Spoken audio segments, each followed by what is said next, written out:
All right. Hello, everyone. We're just going to give folks a minute or two to join the webinar, and then we'll get started.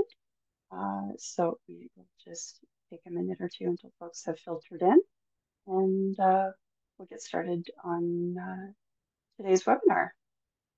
Thanks, everyone, for joining, and we're really excited that you're here with us to celebrate and to learn.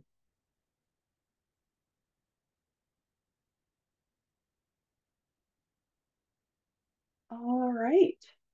So we can get started. Welcome, everyone. Happy National Children's Hospice Palliative Care Day. Thanks for joining us, taking the opportunity to learn about how children's palliative care can help children and families make every day count. And so thank you so much. This webinar is hosted by CHPCA and is co-hosted by CHPCA and the Canadian Network for Palliative Care for Children. And we just want to also say thank you to the campaign sponsor, GSK, for their invaluable support that allows us to raise awareness about this really important topic.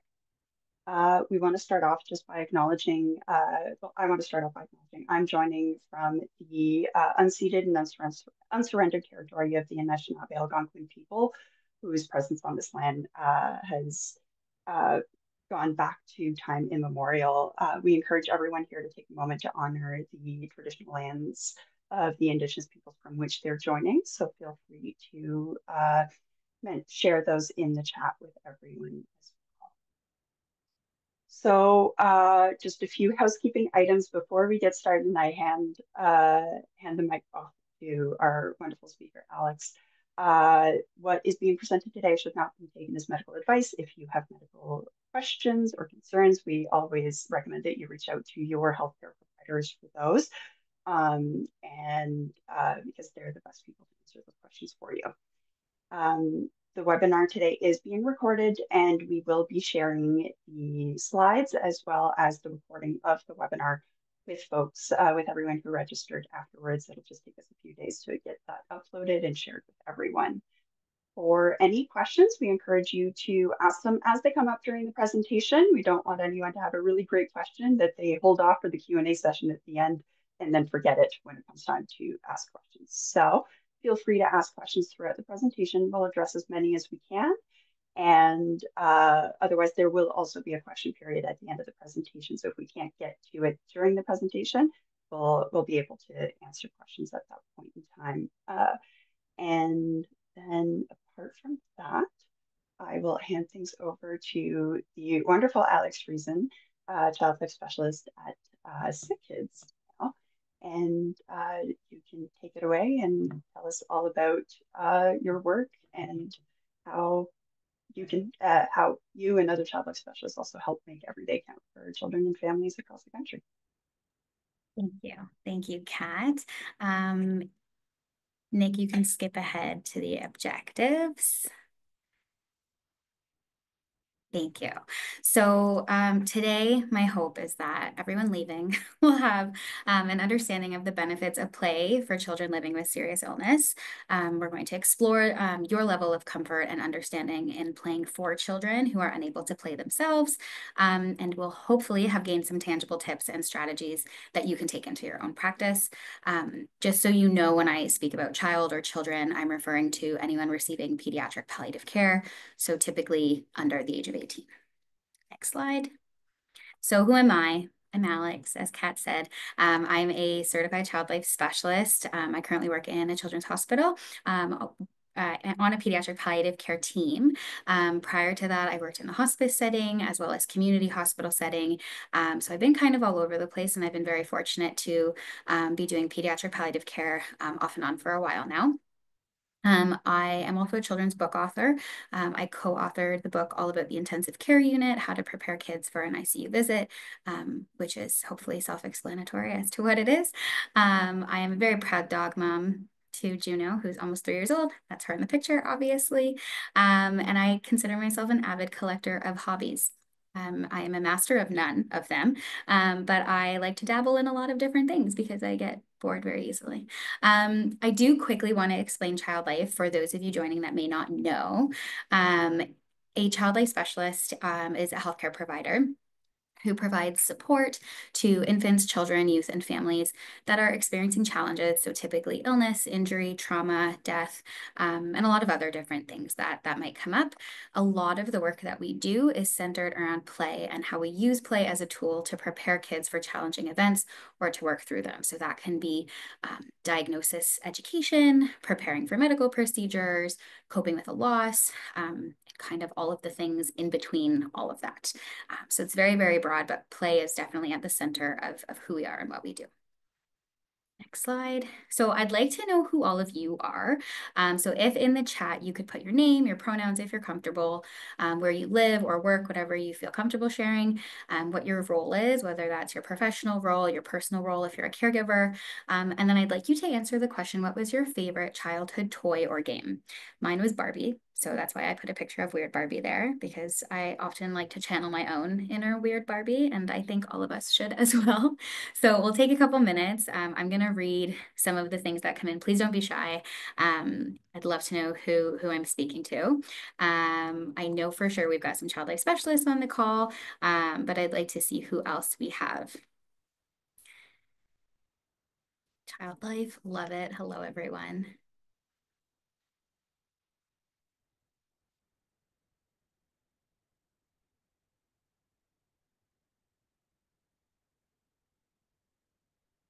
Dolls. Dora Playhouse. Yep, Dora. Barbie. Love it. Lego. Awesome. Nintendo DS. Dolls. We've got a lot of Barbie fans here. Fantastic. We're going to get along so well. Being outside in the hay barn. Wow. This is awesome.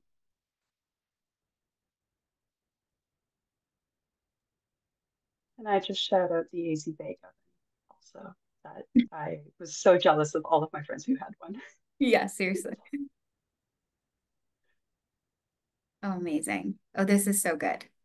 Okay, I hope everyone is also exploring in the chat because this is fantastic. Legos, dolls. We have a couple people that liked playing with mud. This is great. This is great. Okay. Thank you so much for sharing.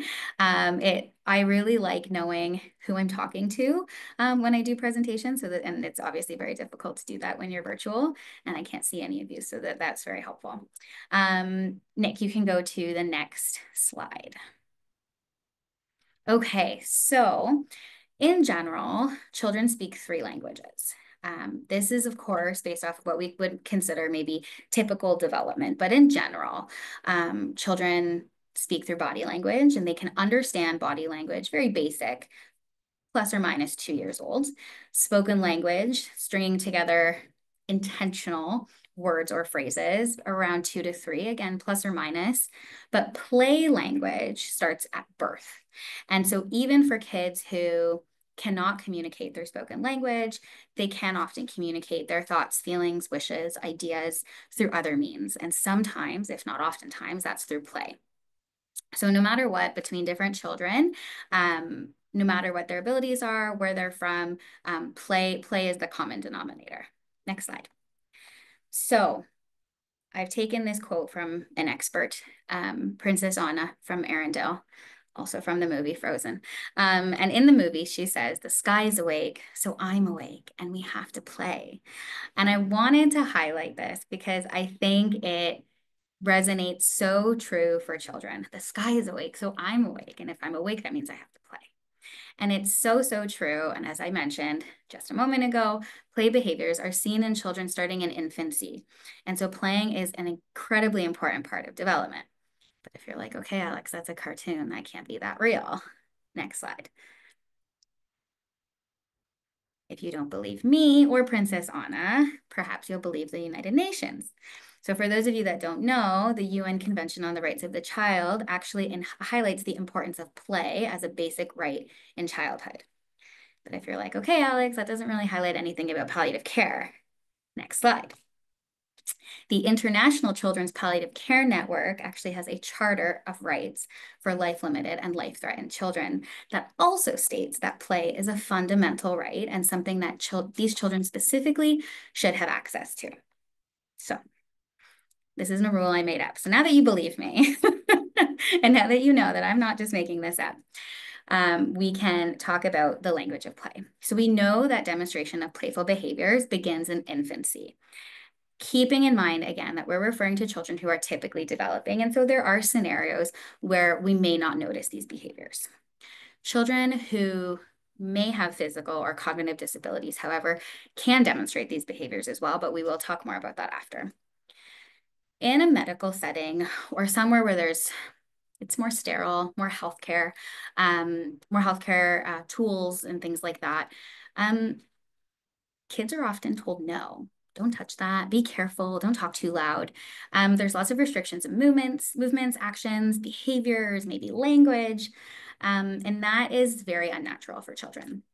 So for many, we would consider the topic or idea of serious illness to be an adult issue, a grown-up issue. We seek advice from experts who are grown adults. We consult with caregivers who are grown adults. We seek collaboration from our colleagues who are grown adults. But just because we wouldn't look to our 5-year-old patient for suggestions on their treatment options, we should look to their 5-year-old for suggestions on what kind of play she needs to help her get through her serious illness. And I say need, not a want, because we know that play is a necessity. Because Princess Anna told us, the UN told us, and the International Palliative Care Organization told us. So the role reversal in terms of seeking a child's input on something that is a necessity for them can be uncomfortable for some people.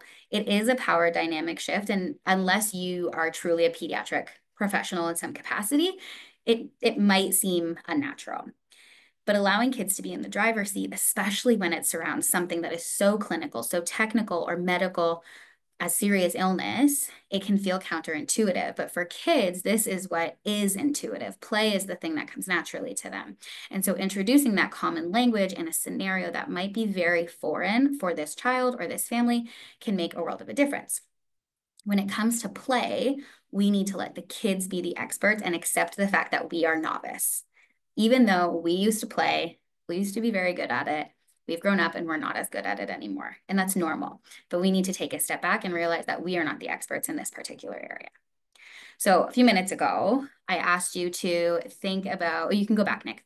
I asked you to think about your favorite childhood toy or game.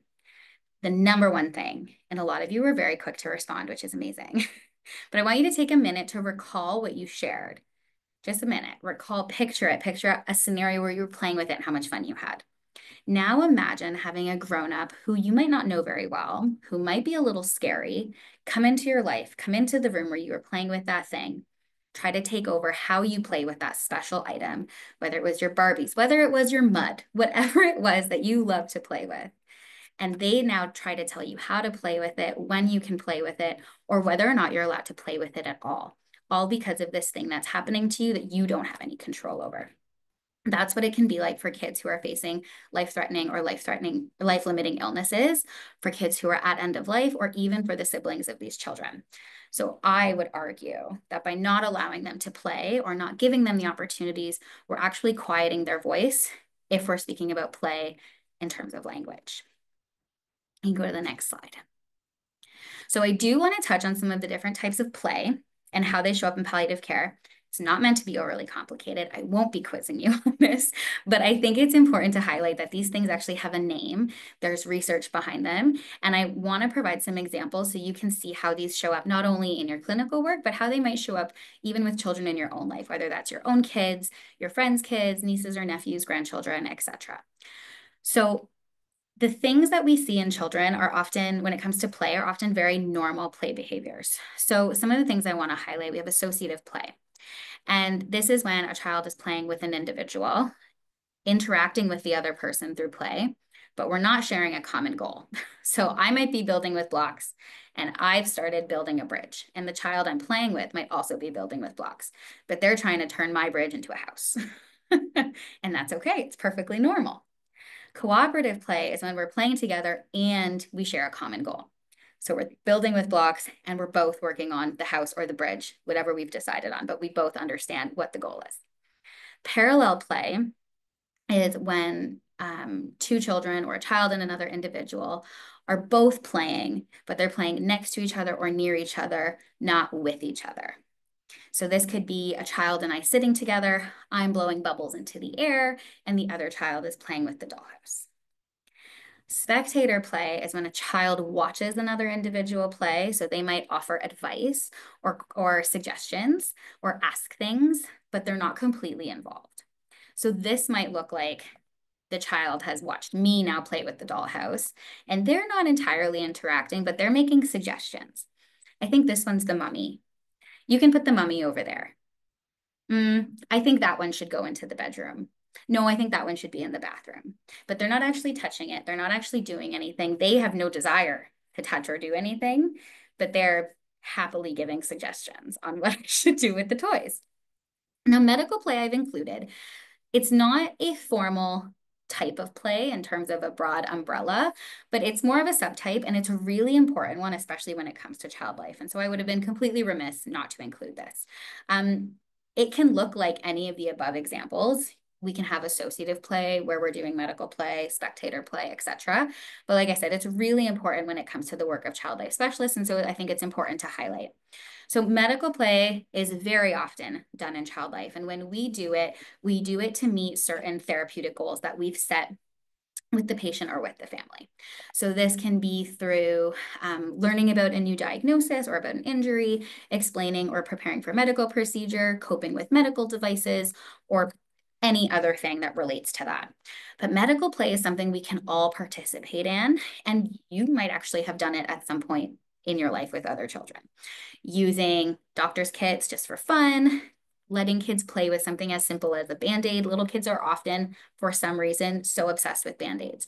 If you have a kid that like wanted to open all the Band-Aids and put them all over themselves and put them all over you, that is medical play. And it can seem so simple, but by doing that, you are actually providing them with a voice, an opportunity to explore, and ultimately reducing fear of that very simple medical product. No matter what approach you take in your playful interactions, you can try to cater what you're doing to the child that you're meeting with. And so just because you brought this toy to this child's house or to this child's room and played with it in this one way, should not be expected to go to the next child's room with that same thing and expect that they will play in the same way. So I want to provide an example of something that to someone who maybe was unfamiliar with different play dynamics might have seemed like it was very unsuccessful. But for me, it has stuck with me as one of the most interesting and like textbook play interactions that I had. So I was working with a child who was she wasn't quite 3 yet. And at this point, there was someone in her life who was actively dying, and she was very, very scared of people coming into the home. She was scared of the masks. She was scared of the strangers. She was showing a lot of aggression and being very attached to mom, all completely normal given the circumstances. And so mom had wanted me to come into the home to try to help her cope with the loss that was happening in their home. And the first session, all I did was sit on the other side of the living room and blow bubbles. I didn't make eye contact with her. I left my toys on the ground. I went to the other side of the room and I just blew bubbles. And over the course of my time there, I would say it took maybe 10, maybe 15 minutes from the time I came in, took my shoes off, and then got started. It was maybe 15 minutes of me blowing bubbles in the corner myself. But by the time after a while when I was doing that, she got so comfortable with the fact that I was there that she snuck over to my toys and started playing. And so I slowly moved closer to her and I sat there. I didn't look at her. I just blew bubbles. And eventually she grabbed a toy and handed it to me, indicating to me that she wanted me to play with her. And from that moment, her and I had a fabulous bond. I went over the next day. She remembered who I was. She wasn't scared, but she had not warmed up to any stranger that had come into that house for months and months and months. But it was because I took that extra time to play in parallel apart from her that she was able to warm up because I was now speaking this language that she was familiar with. And actually, speaking of language, she actually didn't speak English. So that double highlights that by me doing that very simple, very calming, very enjoyable, very familiar act was the key to ensuring this young girl's coping. Next slide.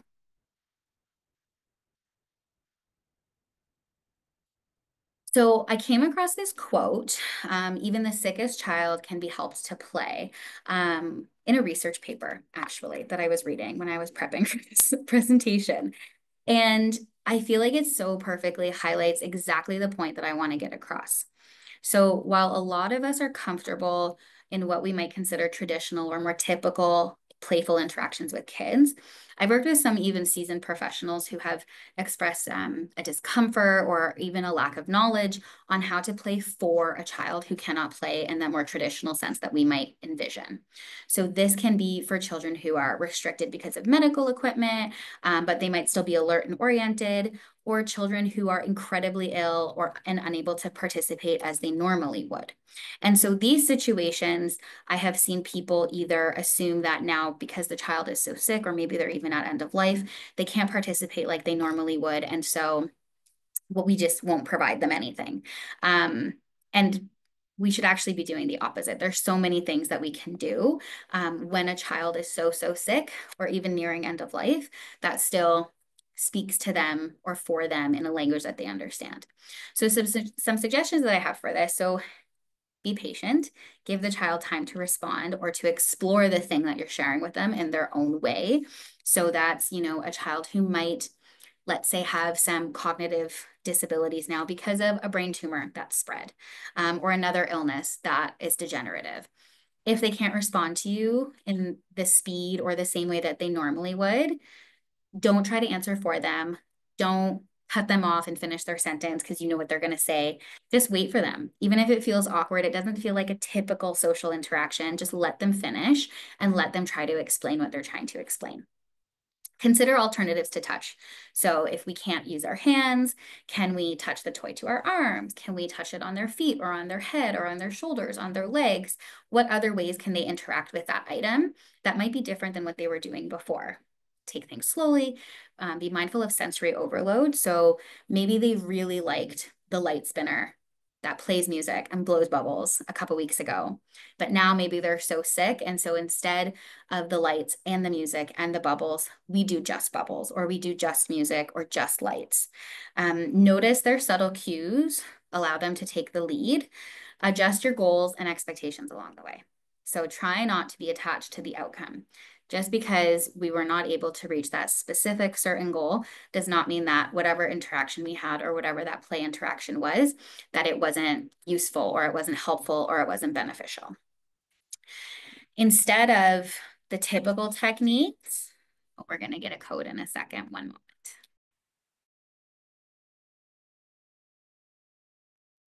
Just to jump in, we do have something in the chat of just agreeing where they had a child, Nancy Weekly, who graduated from hospice, so to speak, can't play for themselves, and they do a lot of hand-over-hand activities. So just echoing that these things are really helpful when interacting with these children from someone attending. Thank you. Sorry about that, guys. So you can actually also try hand under hand. So instead of their hand holding the pen and you helping them, it would actually be your hand on the pen with theirs resting on top in whatever way they can. So you're actually doing it, but they're still participating. So it's the same concept as hand over hand, but it's hand under hand. And then let your imagination take the lead. Don't limit yourself. Try to channel your inner child that loved playing with mud and Barbies and try to figure out what you would have liked in that scenario. Next slide. Engaging in play at end of life. So this is a photo that I'm sharing with permission from this family. This was a hand mold making interaction where I was doing molds with the patient as well as the brother. And again, this is a scenario where this looks like playing for and not playing with. So playing with a child who's close to end of life looks a lot like playing for and not playing with. And that's okay, because play is not only where they find comfort, but it is their right at all stages of living, and no matter how they can participate or not. So if this is a child, for example, that you maybe have known for a while, consider if there are ways to incorporate what they've enjoyed in the past and in your interactions previously. So for instance, if they really liked Miss Rachel before and you would dance together or clap and sing together, maybe now this looks like sitting beside them, holding their hand, and quietly singing Miss Rachel songs to them. If they enjoyed, I don't know, video games before and you used to play together with them, maybe they can open their eyes a little bit and look at the TV, but they can't actually play. Maybe it's you playing and explaining to them what they're doing and asking, you know, we're playing Minecraft, let's say. I think I'm going to build this. What do you think about that? Yeah, you think that's a good idea. Okay, I'm going to build this. If they cannot actively participate in that. If you don't know what a child's abilities are or how their abilities might have changed because of their illness, because of their injury, or because maybe they're nearing end of life, just ask. It's better to ask and not assume. And some ways that you can do that. What has Johnny appeared to enjoy lately? How does he show you that they are having fun or understanding or following along, etc.? What can I look for? What cues can I or should I look for to know that they've had enough for today? And so sometimes when a child is really sick, we actually might not know if they are feeling overwhelmed or if they're feeling overstimulated, not because they're not experiencing that, but because they can't show us that right now, or we think they can't show us that. When we look to their caregivers or the people that spend a lot of time with them by asking them, what can I look for? What should I notice? I noticed that he started closing his eyes. Is that because he's listening, or is that a sign that he's telling me that he's too tired? Because those are two very different things. If you're playing music or if you're talking to a child who is not able to verbalize what they're saying to you and not really able to communicate in any other way, and they start closing their eyes, it's good to know if that's keep going, I'm listening, or if that's I've had enough for today. Those are two very different responses. So it's good to ask, it's good to know, and it's not bad to ask. It's not offensive. It's good to know what you should be prepared with, what you should be prepared for, and ultimately how you can best support that patient. Next slide.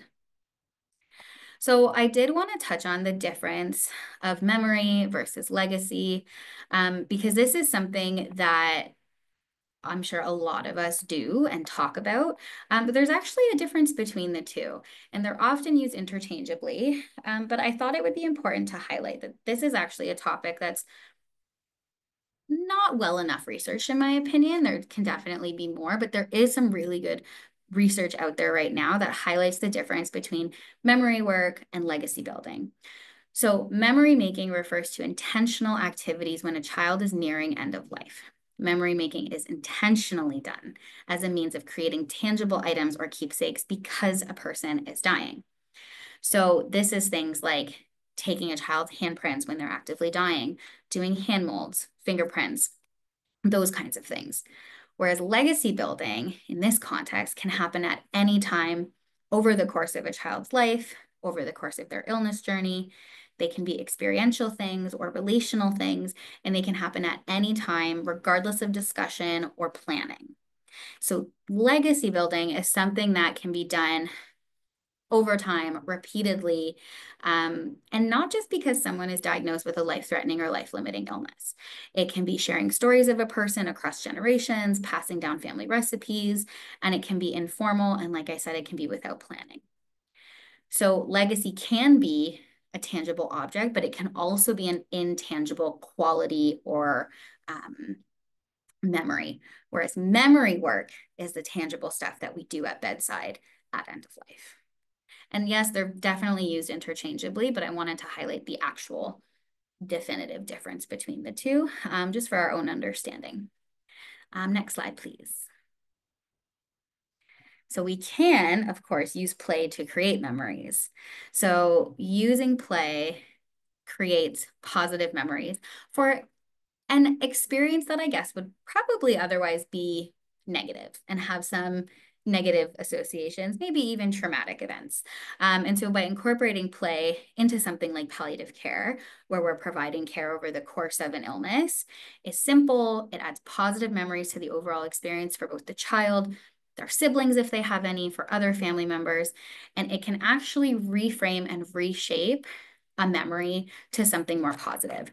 And so that's actually sometimes why you'll hear children talk about a scenario and a parent, let's say, talk about a scenario. And the way the parent's describing it sounds very serious and maybe very scary. And the child's like, yeah, but I got a popsicle and then the lady blew bubbles and then I got a toy after. Because whoever that person was that was helping to facilitate that took this thing that they understood and this language that they spoke and helped to reshape that entire thing. And the parents were like, yeah, I guess that happened, but it was still horrible. And the kids are like, no, it wasn't that bad. You're remembering wrong. So it can truly reshape and reframe the way that the kids look at something. And when the kids are the ones that are the patient and the kids are the ones that are the focus, that's really, really important to be able to do for them. So in addition to all of these things, using play to create these positive memories and these positive moments for kids who are receiving palliative care and their families, it encourages them to use their imagination. So maybe this is a kid who hasn't been able to go to school because of their illness. They're now being able to still use their minds and to use their creativity in a way that is arguably just as important. It allows them to explore their feelings, their thoughts, their emotions, and it helps to continue that emotional connection with others. So I've worked with a lot of kids who unfortunately can't play with their classmates anymore because of their illness. They're not going to school, and they do a lot of playing with grown-ups. But because those grown-ups are speaking to them in a way that they understand through play, they're still building that emotional intelligence, that maturity, that resilience, but they're doing it in a way that is age appropriate. It also fosters feelings of normalcy and mastery. And so in child life, especially, we do a lot of this through when I talked earlier about medical play and diagnosis education and procedural support and procedural preparation. We're allowing children to explore things that are really scary to them and might be unfamiliar or frightening, and we're providing them a sense of normalcy, a safe space, and ultimately mastery over the thing that might be really scary. Incorporating play into palliative care is really so simple. Even when I was making this presentation, I was like, how do I take this topic that feels very intuitive to me and make it something that hopefully other people will understand and see value in? But at the end of the day, it really is something that's super simple to do and hopefully is something that a lot of us won't shy away from. Next slide, please. So these are my takeaway points. I wanted to save lots of time for questions and discussion because I know that it is a topic that a lot of people are interested in. I am hoping that these kind of key takeaways will be helpful in incorporating play into your practice, whether that's palliative care or otherwise.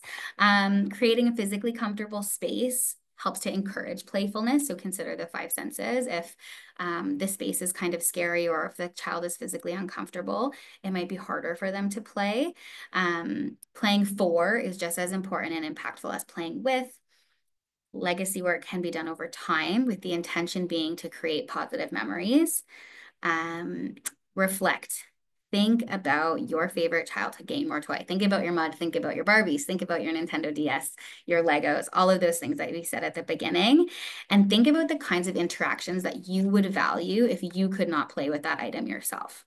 And try to take those thoughts and that feeling that you have and bring it into your interactions with your patients or their families. If you're unsure of a child's cognitive or physical capacity to engage in a certain activity, just ask. It's not offensive to ask. In fact, by asking, we're showing that we care and we want to ensure that this child is getting the most out of our interaction, regardless of whatever disability they might have. And most importantly, don't let your own discomfort impede your own playfulness. So we were all very good at playing at one point. Remember that and try to put your own discomfort aside so that way we can provide really good play opportunities for the kids in our care. Next slide. Boring things. Next slide. And that is all I have for you guys today. This is how you can connect with me. I welcome conversations about this, about other things. And I would love to know what you guys have questions about. If there's anything that you're curious about, feel free to ask questions about specific cases. Just please be mindful of personal health information. And yeah, anything at all. Well, Thank you so, so much, Alex. This was Thank wonderful you. and really kind of highlights how play is universal, but regardless of age, and also regardless of someone's current health or level of ability, there are ways to make that a reality for each and every child. So thank you so much for highlighting all of that for us. Thank you. So I do invite everyone, you can, we are question. So Lisa was wondering if you have any favorite adaptive toys for children with limited mobility, either due to medical equipment or due to physical decline, or Great maybe some question. examples of adaptive toys that you were able to kind of leverage. So if anyone has any suggestions of specific companies, please put them in the chat. I do actually have a list. It's a small list, unfortunately. And I can actually send it out as a resource after of some companies that I've heard of, some I haven't had experience with. But my thing is also you can adapt almost anything. And if it doesn't need to be something that's fancy either. If you go to a child's house or you go to their bedside and you notice that they can't play with that toy the way that they want to, it's okay to play for them and help them participate in that way. It's also okay to play with something that maybe is not a typical toy. It's okay to turn this pen into an airplane or a rocket ship and watch how it goes up and up and up, or use it now as a fidget toy, as a clicker. It's okay to take things that seem really simple and maybe, yes, it would be great if we had an opportunity to have a really true adaptive toy or something from a company that was specifically designed for a child with this specific mobility issue. But not everyone has access to that. And so if you don't, it is okay to take other things and turn them into toys. That's where our imagination comes into play. But I do have a couple. I just don't remember the names off the top of my head, but I can send them to Kat and to Nick, and they can send them out afterwards to everyone, if that would be helpful. I know that only half answered your question. So if you have follow-ups or specific toy that you're thinking of, myself and the beautiful audience can probably come up with some suggestions. Well, that's wonderful. And also, like, are there maybe I have a 3-year-old nephew, but play is not my bread and butter. So I forgive my ignorance, but are there specific features necessarily that maybe someone who might be looking at getting toys to like furnish a playroom that might lend a toy to being a bit more adaptive or accessible for a wider variety of children, that folks should keep in mind when they're looking at those kinds of toys? Yeah. So in terms of going back to like my playroom days, things that are easy to grip. So things like shakers, those rain sticks where you like tip them upside down and the beads fall. Anything that's really easy to hold is really good. Anything with big buttons. Um, Things that have too many lights and sounds. I mean, there's some kids that really like them, but it's always nice to have a toy where you can either pick one or the other, or do both, or turn it off. Oh, Lori said Velcro based items. Yes, Velcro is awesome. The only thing with that is there's some thinking from like a hospital IPAC perspective where those kinds of things may not be feasible because they're not easily cleanable. But for those that are giving items to families or have different rules for home visits or things like that, those kinds of things are awesome. Any of those like I don't know what they're called, busy boards where they have like buckles and locks and things that you can click. I think I've seen different names. I think they're called busy boards. Hopefully you guys know what I'm talking about. But those different kinds of things are really good. Yeah, anything big. If we're talking about like visual impairments, anything high contrast, black on white, white on black, with maybe some red, is wonderful and is actually much easier and much preferable for kids who have visual impairments or disabilities related to sight. Um, yeah, those are probably top. Oh, I think that gives a good kind of overview of some key components. Another question that came in is how would you respond to other medical professionals who express pushback or disagreement about children in palliative or hospice care being able to play? Any kind of specific language that's helpful in advocacy or educating those healthcare providers? So I do feel like individuals who work 100% of the time in pediatric palliative care usually have a pretty good understanding about the importance of play. But then there are sometimes other professionals who either are working consult basis or this may not be their bread and butter. And there's just some areas where kids who are really sick or injured where people are just like, no, they can't play, they're too sick. At the end of the day, the UN says, and and and the Charter of Rights for Life Limited and Life Limited and Life Threatened Children also says that play is a right. And so you can show them that if you want. But if you don't want to do that, my biggest thing in terms of having pushback against a playful interaction or a playful intervention, it is challenging and you will come across those people. Ultimately, I always focus on rapport building with that person, trying to get a sense of why they feel that way. Is it because they're scared that, by blowing bubbles, something's going to happen, or by the child playing with these lights, is it going to cause distress in some way? So is there a reason that maybe they're not verbalizing that we can kind of work together as a team?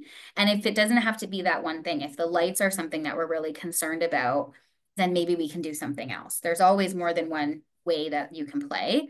And so for someone who's really against or feels very strongly that a child is too sick to play or that a child is should not be participating in play. I usually try to get to the root of it. I would try to focus on rapport building with that person, building a relationship with them. In my head, I'm picturing more of a scenario where this isn't a one-off interaction and this is more of has the opportunity to be a longer term relationship. However, there are some people who are, we'll say, set in their ways in terms of how things are done. And it depends how strong of an advocate I think you want to be. I think it also depends on the wishes of the other people around you. So if there's other team members that are on board with your goals and your idea and the fact that you think that this child should play, parents are in agreement, other medical staff are in agreement, and it's really just this one person. That makes things a little bit easier versus having to convince a whole team that this is the right way to do things. I mean, the other child life specialists on this call, I think, would agree that we in our profession often come across people who think that, this is not an appropriate time or place for this activity.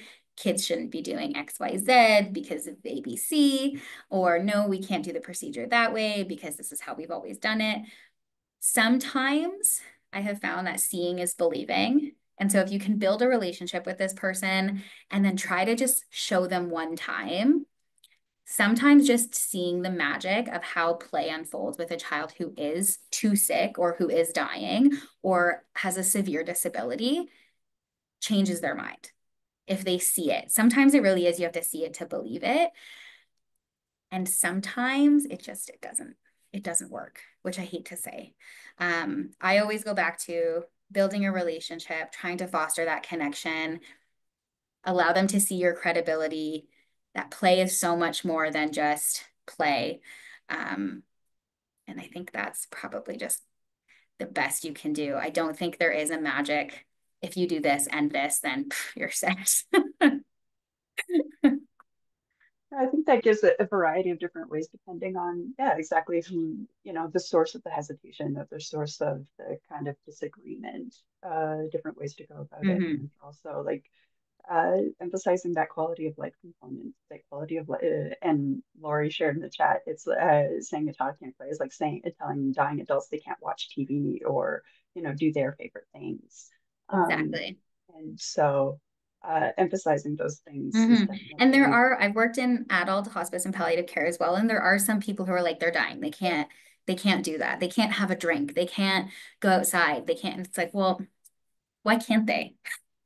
Why, why can't they have a drink? I mean, unless there's a medical reason not to. Why can't they watch their favorite TV show? Why can't they participate in those things? We're living until we can no longer live anymore. So the same applies across the ages, in my opinion. love that. So another question from Adam, thanking you for the talk. Thinking also about the difference between memory and legacy making, kind of explaining those subtleties.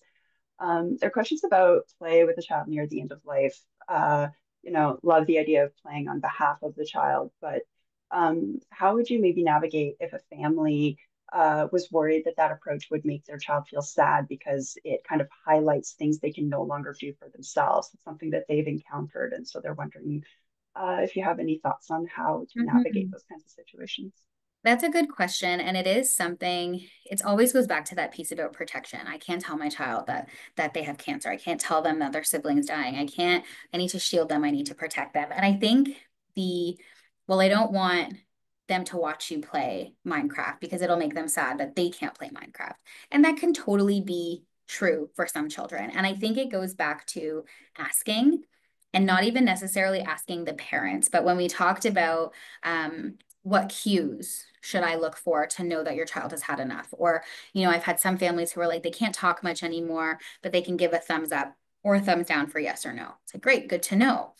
I personally, as long as if the family is like 100% no, we can't do that and it's not open for discussion, that's one thing. But if it's a family who is like, I don't know, what do you think? I wonder if you playing Minecraft beside them will make them sad. I would ask if it's okay that we include the child on that conversation. That's a decision that they can fully make. And if they're like, no, I don't want to see you play Minecraft, get that out of here, we're going to do something else, then that's the answer to the question. If we say, you know what, I know a couple weeks ago we played Minecraft together and we had so much fun. I know you can't really play right now, but would it be fun or helpful for you to instruct me as I play? Or that house we were working on in Minecraft. Do you want me to finish it? Because I remember what you said you wanted me to do, and we can do it and you can watch and we'll do it together that way. And if they're like, oh yes, thank God we needed to build that house. Yes, do it. Then we have our answer. If they're kind of like, that doesn't sound good to me, then we know that that's not something they want to do. And so we look for new ways to engage them and new ways to play with them. Um, but I think the approach is, in my opinion, very similar to how we would approach other topics where families might be hesitant to include their kids. I think it's a decision that kids can absolutely make. They will be able to tell us if they want us to play for them in that way. And if they don't, or they want to do something else, or it actually would make them sad that they can't participate, then we ask them. Only they can tell us that. That's going to be the end of my answer because I have another one. No, and I think that really emphasizes the need for like those alternate ways of communication and Yeah. paying attention to what those are, and also including the family in there as Yeah. well, of saying like, hey, you understand these cues better than we do because you spend more time Yeah. with them. So let's make this a together thing, and hopefully that could also kind of help soothe some of those worries that the parents might be having as Mm-hmm. well. Yeah. Um, one question from Catherine was, do you have a toy bag that you carry with you? And if Mm. so, what is in it? Oh boy. So right now, my role is going to families' homes primarily. So I have several toy bags. They're kind of all in different places. Um, in theory, I would love to have like a one-stop shop or like a basic thing that I bring to everyone's house. I don't like to do prescribed kits or things if I'm going somewhere. I am very methodical, very thoughtful about what I'm bringing. And so I very rarely, there's one or two things that I often bring to most families' houses. I bring my worry eater and it's from the dollar store. It's an octopus. People might have seen it, that you flip inside out and one side is happy and one side is, some kids say sad, some kids say mad. And especially for my little kids, I'll ask them if we're feeling like a happy octopus or a sad octopus today, and they get a really big kick out of that. So those two things I often bring, and the worry eater is like a plush like monster. It's a cute monster with a zipper mouth that you actually can like write a worry or draw a picture of your worry, fold it up, and then you feed it. I usually make yummy noises when the kids feed it and then zip it shut. So those two things I typically bring. I usually have paper and like markers or crayons. But aside from those things, those are like probably my go-to. Otherwise, I'm really tailoring what I'm bringing to the child that I'm with. I might bring a book or two. I might bring stickers. I might bring Play-Doh. If I have a specific goal in mind for the day, like if I'm, I don't know, if I'm visiting a child for the first time, especially where I don't know very much, I might bring a little bit of everything if I kind of know the age, and that's about it. I usually try to talk to like a parent before just to kind of get a sense of what they like or don't like. Um, but I usually come over prepared. I always have lots of extra paper, lots of extra markers, worry eater, happy sad octopus, and then other things, lots of fidget toys, a variety with different textures. Those are like not just poppets. I'll bring poppets, fidget spinners, light spinners, those like squishy, different kinds of squishy with all of them feel a little bit different. Those are always a hit. Um, those weird worm things. Oh, that jiggly. I don't know what it's called. I don't know the name for these things. Kat, you know what I'm talking about? The like it's like a slug and you like it goes.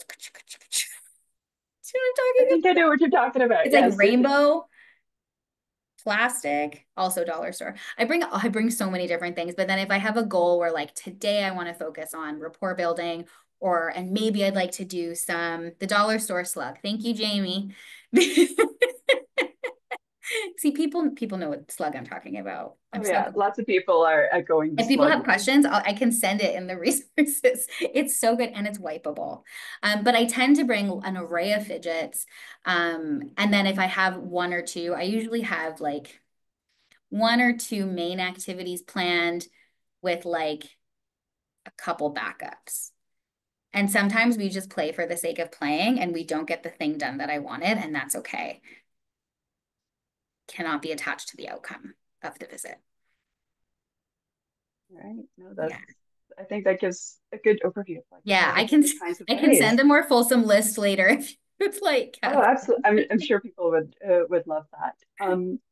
One question that can sometimes come up is coping with the idea of sometimes whether it's the child or maybe a sibling is dealing with a lot of anger as a result of the diagnosis, as a result of the illness, or that declining capability to do the things that they used to enjoy.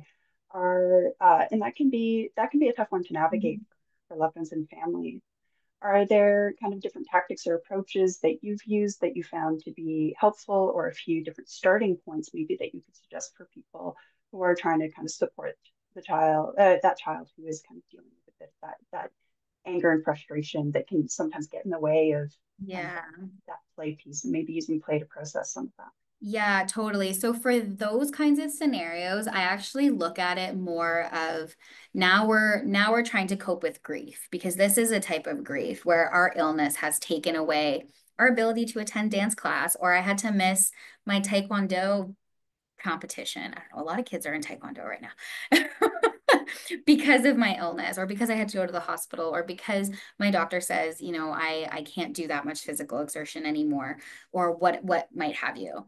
And so for me, I usually go to validation and then using play to cope with and process the grief. And I actually take the opportunity to do some grief education around that. This is a loss, not being able to do something that you really loved and was actually a really good, healthy outlet for you. And now this thing, this awful thing, this illness that you cannot control and that you have no control over has now taken that from you. That's a loss. And so, you know what? You are allowed to grieve that. And so we talk about grief outside of the context of death and dying because we can feel grief for other things. It provides a really good learning opportunity in terms of being able to teach the kids and also the family that. And then we try to either look for something to replace that and to do instead of if the child wants, or we just take some time to be really angry. And so what can we do with our anger or what can we do with our sadness and like trying to name what it is within that grief that we feel specifically. So there are definitely things that we can do and sometimes it's not replaceable.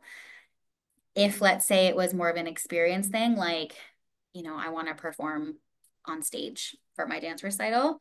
Can they go to the dance recital? Can, we wheel you in your wheelchair onto the stage at some point? Can we put you in a virtual reality dance class? I don't know. Is there another way that we can do it? Sometimes there's not.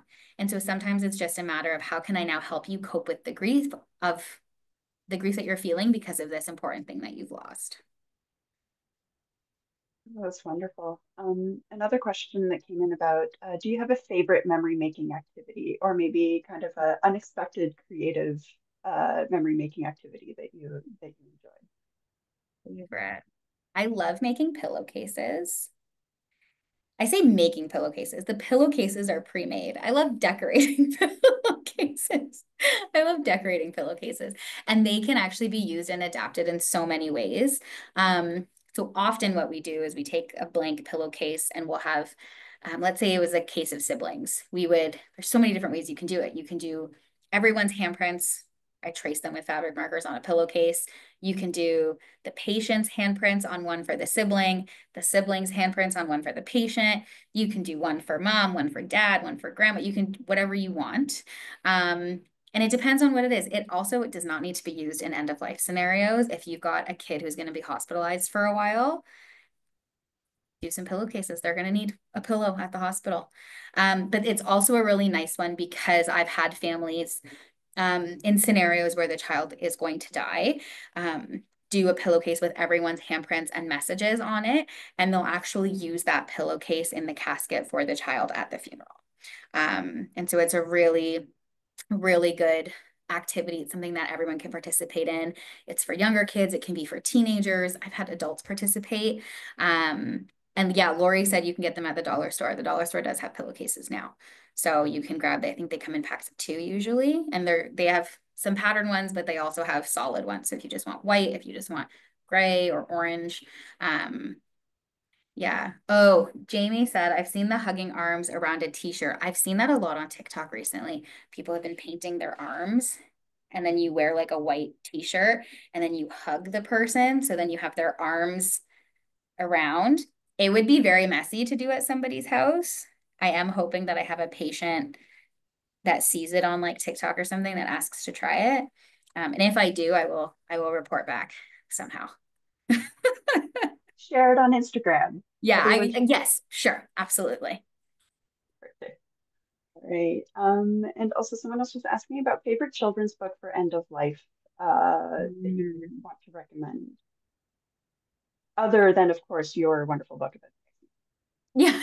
Yeah. Although my book doesn't touch on, there is a Q&A at the back that mentions dying, but um in general, it's okay. I get really specific. It depends on what you're looking for. If you're looking to explain to a child that someone is dying, or if you're looking for a book that's just generally you have a kid that's really curious about death, um, it really depends on the situation. I have a lot of opinions on children's books in this area. So I do like What Happens When a Loved One Dies. These are books that are general for like if you're introducing the topic about death. What Happens When a Loved One Dies. When Dinosaurs Die is a classic, but not always my favorite. Um, some people really like Lifetimes. I'm kind of meh about it. It's a little wordy in my opinion. Um, Death is Stupid is really good, but it's more reflection from the child's standpoint after someone has died. So it doesn't so much talk about what death is, but it is a good one. What else? Hmm. There's only one book that I know of in terms of like true children's books and not like guides or anything, um, that talks about preparation for a death, and it is what what happens when someone I love can't get better. I think there's a child life specialist in the chat. Please confirm if I'm right. It's about from the child's perspective, a person, I think it's a parent, um, and what the child notices as that person is declining in health at home. It kind of skips over the actual like dying part in terms of being present at a death, which is unfortunate. But it talks about like the changes that the kids will notice, what happens after, how they might feel. So that's a really good one. Oh, and Jessica said, yeah, Goodbye, a first conversation about death is also really good. Or when something terrible happens or something really sad happened. The one for toddlers, I think. It's got a bluish cover. there's lots. I, again, am happy to provide a more comprehensive list. No, that's wonderful. And I think that that gives folks at least a starting point for different books to look There's into, lots. depending on kind of the situation that they're facing with. And all right, well, that brings us to 2 o'clock. That brings us to the end of our hour together. Time flew by. Thank you so much, Alex, for sharing your insights and your wisdom and your wonderful energy. Really appreciate you taking the time and energy to kind of share with everyone. And so thanks everyone for attending, for participating, for your really thoughtful questions. And we hope you have a wonderful National Children's Hospice Palliative Care Day. If you want to learn more about the campaign, to share, and to participate, you can go to CHPCA's website to learn more. Tomorrow is also Hats On for Children's Palliative Care, the International Awareness Day. So we invite you to wear your hats and share a picture and participate. And Saturday is World Hospice Palliative Care Day as well. So we're just kind of on the upswing with all the awareness days for palliative care this week. But thank you everyone for attending. And we invite you to follow, like and follow Alex on Instagram and to follow CHPC as well. And we hope you have a wonderful rest of your day. Thanks, everyone. Thank you, everyone.